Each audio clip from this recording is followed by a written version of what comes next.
క్రీస్తునాథుని యందు ప్రియమైన సహోదరి సహోదరులారా, ఈరోజు మనము పరిశుద్ధ కన్యమరియ నిర్మల హృదయ పండుగను కొనియాడుతున్నాము. పరిశుద్ధ కన్యమరియ నిర్మల హృదయం అనేది కేవలం ఒక తల్లి హృదయం మాత్రమే కాదు. అది దేవుని చిత్తానికి పూర్తిగా అంకితమైనటువంటి హృదయము.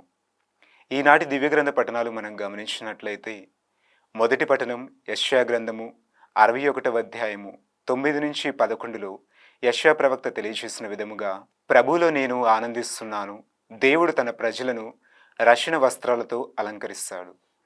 ఈ వాక్యము మరియమ్మ గారి జీవితంలో పూర్తిగా నెరవేరింది.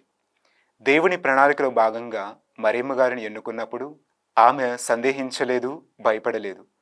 పూర్తిగా దేవుని చిత్తాన్ని అంగీకరించింది. పూర్తిగా దేవుని చిత్తానికి తలవంచి దానిని సంపూర్తిగా అంగీకరించింది. తన హృదయము ఆ దేవుని కృపతో నిండినది. అదేవిధంగా సువార్త పఠనం గమనించినట్లయితే, లూకా గారు రాసిన సువార్త 2వ అధ్యాయము 41వ వచనము నుంచి 51వ వచనములో బాలయేసు యెరూషలేము దేవాలయంలో ఉండుట మనం గమనించవచ్చు. సాధారణంగా మన కుటుంబాల్లో ఎవరైనా ఒక చిన్న బాబు కానీ పాప కానీ ఒకరోజు కనపడకపోతే ఆ తల్లిదండ్రులు ఎంతో బాధతో ఉంటారు. అదేవిధంగా 3 రోజులు బాలయేసు కనపడలేదని యోసేపు గారు మరియు మరియమ్మ గారు ఇంకెంత బాధపడి ఉంటారో మనం ఊహించవచ్చు. ఆ సమయంలో మరియమ్మ గారు దేవుణ్ణి ప్రశ్నించలేదు మరియు కోప్పడలేదు.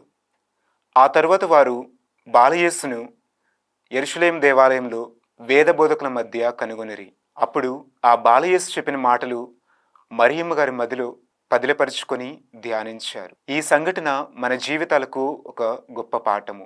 మన జీవితాల్లో ఎన్నో సమస్యలు, ఎన్నో వేదనలు, ఎన్నో కష్టాలు వస్తాయి. మనం చేసినటువంటి ప్రార్థనలకు ప్రతిఫలం త్వరగా లభించదు.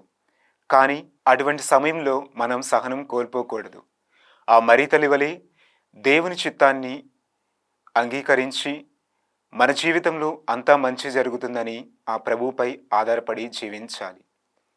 కావున ప్రియ సహోదరి సహోదరులారా, మనమందరం ఒకసారి ఆత్మ పరిశీలన చేసుకుందాం. మన హృదయం ఏ విధంగా ఉంది? బాధతో, వేదనతో, అశాంతితో ఉందా? లేక మరియమ్మ గారి హృదయం వలె మన హృదయం కూడా పరిశుద్ధంగా, నిర్మలమైన మనస్సుతో కలిగి ఉందా అని మనం ఒకసారి ఆలోచించాలి. పరిశుద్ధ మరియమ్మ గారు మనందరి తల్లి. ఆ తల్లి యొక్క నిర్మల హృదయం మన హృదయాలను కూడా మార్చే విధంగా ఉండాలని మనం ప్రార్థించుదాము. మనం చేసే ప్రతి ప్రార్థనను తన కుమారునికి తెలియచేసి ఒక మార్గదర్శిగా ఉన్నారు ఆ పరిశుద్ధ కన్యమరియ. కావున మన విశ్వాసంతో మన యొక్క హృదయాలను కూడా నిర్మలంగా మార్చమని, మనలో ఉన్నటువంటి ఆ అశాంతిని, బాధలను, వేదనలను తొలగింపచేసి ఆ యొక్క తల్లికి ఉన్నటువంటి నిర్మలమైన హృదయమును మనకు కూడా దయచేయమని విశ్వాసంతో ప్రార్థించుదాం. ఆమేన్.